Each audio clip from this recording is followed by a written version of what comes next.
Photo ବି କଥା କୁହେ, ନିର୍ଜୀବ ବି ହସି ଦିଏ। ଆଉ ଠିକ୍ ଏ ଫଟୋ ବି କଥା କହୁଛି ଆଉ ମୁରୁକି ମୁରୁକି ହସୁଛି। ଅପରାଜିତା ଷଡଙ୍ଗୀ ଏ ନାଁ ଏବେ ଓଡ଼ିଶାରେ ବ୍ରାଣ୍ଡ ହୋଇସାରିଛି। ଲୋକଙ୍କ ହୃଦୟରେ ରାଜ କରୁଛି। ଓଡ଼ିଶାର ହଜାର ହଜାର କୋଟି କୋଟି ଲୋକଙ୍କ ମନ ଜିତି ସାରିବା ପରେ ନିଜ ଝିଅ ରିସେପ୍ସନ ପାର୍ଟିରେ ଏ ଗରିବ ଭାଇଙ୍କ ମନ ଜିଣିଛନ୍ତି।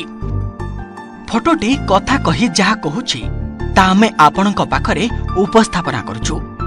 ଜଣେ ନେତା ଏମିତି ହିଁ ହେବା ଦରକାର। ଜନତାଙ୍କ ସେବା ପାଇଁ ଟିକେ ନଇଁଯିବା ଦରକାର, ଯାହା ସାଂସଦ ଅପରାଜିତା ଏଇଠି କରିଛନ୍ତି। ଦୀର୍ଘ ବର୍ଷର ଆଇଏଏସ୍ ଚାକିରି ଦୁଇ ଥର ସାଂସଦ ବନିଥିବା ଅପରାଜିତା ଲୋକଙ୍କ ଆହୁରି ନିକଟତର ହୋଇଛନ୍ତି। ଲୋକଙ୍କ ସେବା ପାଇଁ କଣ କରିବା ଉଚିତ ଏ ଫଟୋଟି କହୁଛି। ତା ଛଡ଼ା ଲୋକ ସେବାରେ ଅପରାଜିତାଙ୍କ ଅଭିଜ୍ଞତା ବି ଏ ନିର୍ଜୀବ ଫଟୋଟା ଦେଖାଇ ଦେଉଛି। ବରମୁଣ୍ଡା ପଡ଼ିଆରେ ଆୟୋଜିତ ହୋଇଥିଲା ଝିଅ ଅର୍ଚିତାଙ୍କ ରିସେପ୍ସନ ପାର୍ଟି। ସେହି କାର୍ଯ୍ୟକ୍ରମରେ ଜଣେ ସାଧାରଣ ବ୍ୟକ୍ତି ଜଣେ ସାଧାରଣ ଅତିଥିଟିଏ ହୋଇ ଯୋଗ ଦେଇଥିଲେ।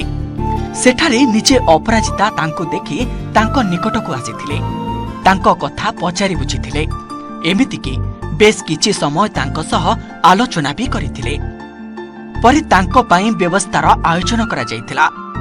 ଅପରାଜିତାଙ୍କ ଏପରି ବ୍ୟବହାର ପୁଣି ଥରେ ତାଙ୍କୁ ଲୋକଙ୍କ ନିକଟରେ ଆହୁରି ମହାନ କରିଛି। ତାଙ୍କ ଆତିଥ୍ୟ ଓ ତାଙ୍କ ମଣିଷପଣିଆ ସାଧାରଣ ଲୋକଟିଏ ନଜରରେ ଅପରାଜିତାଙ୍କୁ ବହୁତ ଉଚ୍ଚ କରିଦେଇଛି।